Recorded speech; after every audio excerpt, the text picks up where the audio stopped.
Tafsir bil ra'yi sebagai salah satu bentuk penafsiran telah menuai kritikan dari akibat penggunaan nalar di dalam menafsirkan ayat-ayat Al-Quran.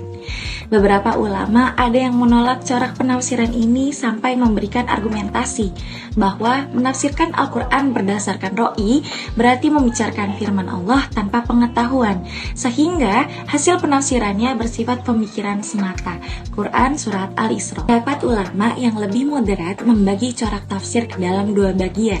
Yang pertama yaitu ke dalam bentuk tafsir bil ra'yi yang dapat diterima atau terpuji, atau biasa disebut makbul atau mahmudah. Yang kedua, tafsir bil ra'yi yang ditolak atau tercela, atau bahasa Arabnya yaitu mardud dan madmum. Tafsir bil ra'yi diterima selama menghindari hal-hal berikut. Yang pertama yaitu memaksakan diri untuk mengetahui makna yang dikehendaki Allah pada suatu ayat, padahal dia tidak memenuhi syarat untuk itu. Yang kedua, mencoba menafsirkan ayat-ayat yang maknanya hanya diketahui oleh Allah.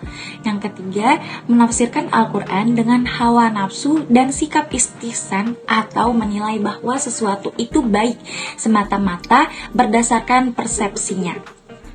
Yang keempat, menafsirkan ayat-ayat untuk mendukung suatu madhab yang salah dengan cara menjadikan paham madhab sebagai dasar, sedangkan penafsirannya mengikuti paham madhab tersebut. Yang kelima, yaitu menafsirkan Al-Quran dengan memastikan bahwa makna yang dikehendaki Allah adalah demikian tanpa didukung dalil. Selama mufasir bil ra'yi memenuhi syarat-syarat dan menjauhi hal-hal yang telah saya sebutkan tadi dan disertai dengan niat yang ikhlas semata-mata karena Allah, maka penafsirannya dapat diterima dan pendapatnya dapat dikatakan rasional. Jika tidak demikian, berarti mufasir menyimpang dari cara yang dibenarkan sehingga penafsirannya akan ditolak.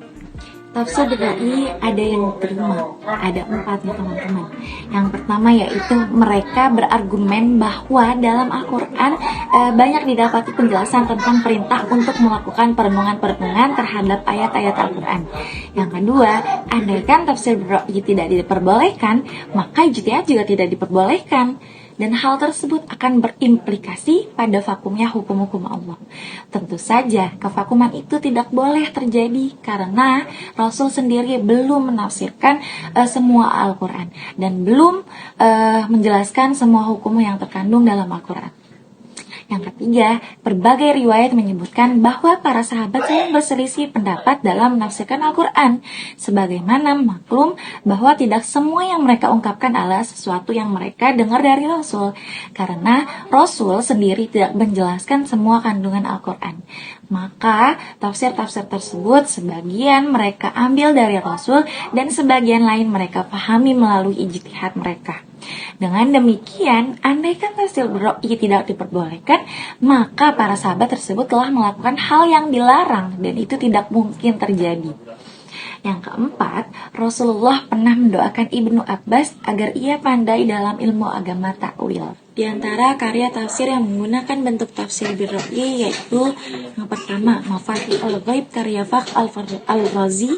Yang kedua, Anwar At-Tanzil wa Asrar At-Takwil karya Al-Baidawi.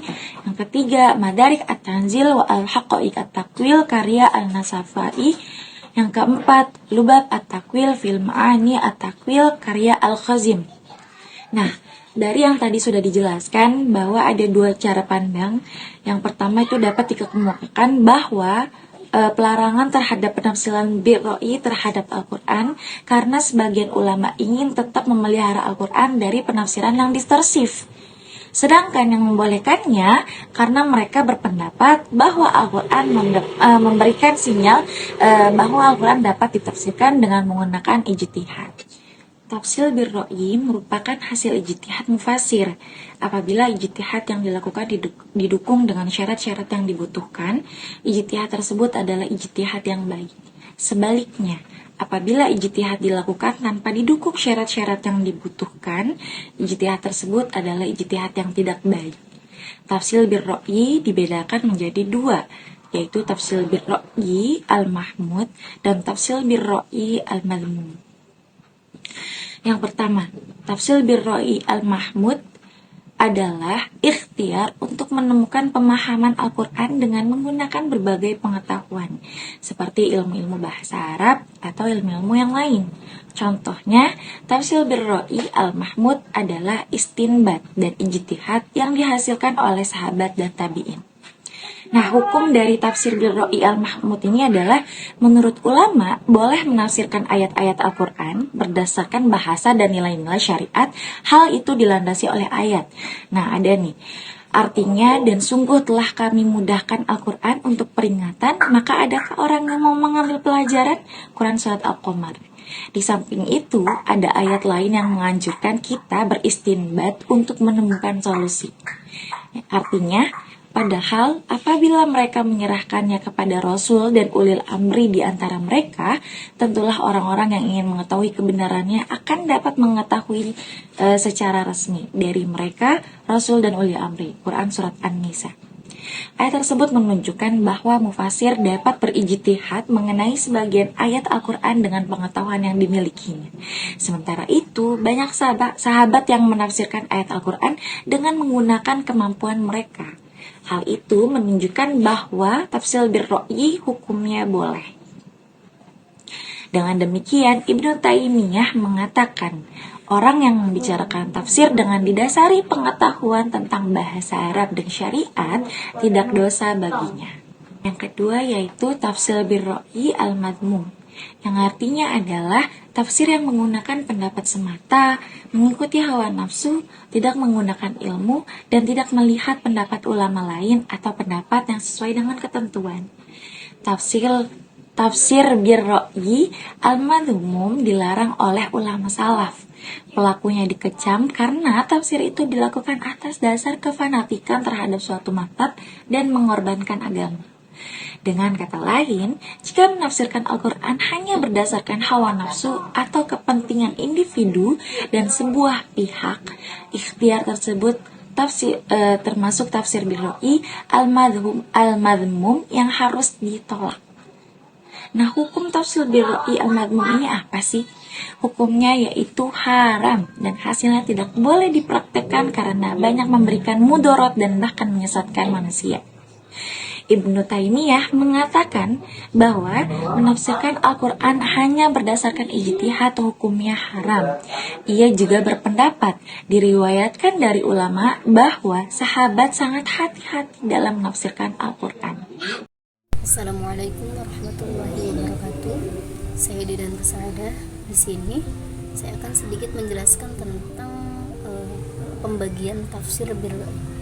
Tafsir birroi ini terbagi menjadi dua. Yang pertama ada tafsir birroi al-mahmud dan yang kedua ada tafsir birroi al-madmum. Yang pertama ada tafsir birroi al-mahmud. Tafsir birroi al-mahmud ini adalah ikhtiarnya para ulama untuk menemukan pemahaman Al-Quran dengan menggunakan berbagai ilmu pengetahuan seperti ilmu bahasa Arab atau ilmu-ilmu yang lain. Contohnya yaitu istinbat dan ijtihad yang dihasilkan oleh para sahabat dan para tabi'in. Hukum dari tafsir birroi al-mahmud ini menurut para ulama diperbolehkan menafsirkan ayat-ayat Al-Quran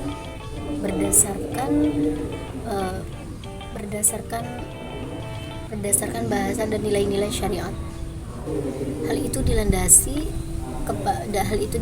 kepada Quran Surat Al-Qamar ayat 17. Samping itu ada ayat lain yang menunjukkan kita beristinbat untuk menemukan solusi, seperti dalam Quran Surat An-Nisa ayat 83. Ayat tersebut menunjukkan bahwa mufasir dapat berijtihad mengenai sebagian ayat Al-Quran dengan pengetahuan yang dimilikinya.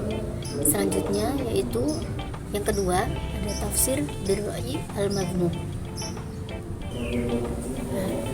Tafsir birroi al-madmum ini adalah tafsir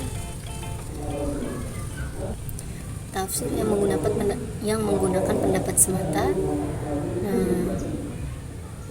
mengikuti hawa nafsu, tidak menggunakan ilmu, dan tidak melihat pendapat ulama lain atau pendapat yang sesuai dengan ketentuan. Hukum dari tafsir bir-ra'yi al-madmum ini ada banyak dalil yang menjelaskan. Yang pertama ada dalil dari Al-Quran, salah satunya dari Quran surat Al-Isra ayat 36, dan yang kedua ada dalil dari hadis. Saya bacakan hadisnya. Bismillahirrahmanirrahim. Man qala fil Qur'an bi ghairi ilmin falyatabawwa maq'adahu minan nar.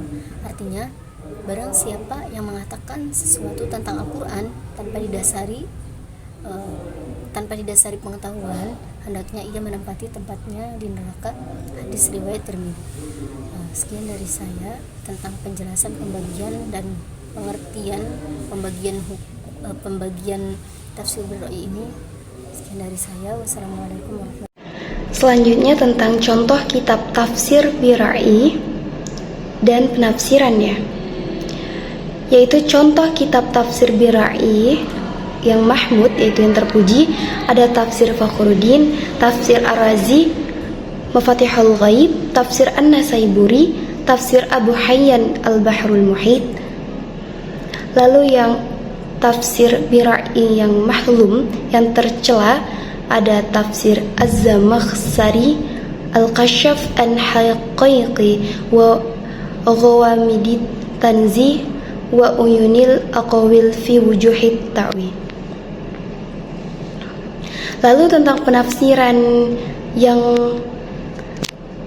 tercela, saya menjelaskan yang tercela dulu. Yang mahdhum yaitu ada pada surat Al-Isra ayat 72,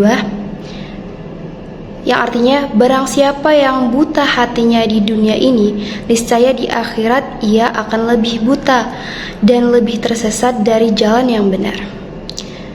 Ia menetapkan bahwa setiap orang yang buta dalam kalimat a'ma ini adalah celaka dan rugi serta akan masuk neraka jahanam. Padahal yang dimaksud dari ayat ini tuh bukan buta matanya, tetapi buta hati, berdasarkan dari firman Allah surat Al-Hajj ayat 46, karena sesungguhnya bukanlah mata itu yang buta, tetapi yang buta ialah hati dalam dada. Lalu yang terpuji, yang mahmud, di surat Al-A'la ayat 4 dan Al-Qalam ayat 2. Di situ mufasir klasik maupun mufasir kontemporer mengartikan bahwa qalam itu adalah pena. Tidak salah, karena pena sendiri ini adalah alat tulis-menulis yang paling tua. Tetapi dalam penafsiran, al-qalam atau qalamun itu diartikan sebagai alat tulis menulis. Dan itu lebih tepat karena sesuai dengan zaman sekarang, yaitu alat tulis menulis itu ada pena, pensil, dan lebih maju lagi. Jadi jika diartikan sebagai alat tulis menulis, itu lebih menggambarkan kemajuan dan keluasan wawasan Al-Quran tentang ilmu pengetahuan dan teknologi daripada sekedar mengartikannya dengan pena. Sekian materi dari saya ucapkan terima kasih. Wassalamualaikum warahmatullahi wabarakatuh.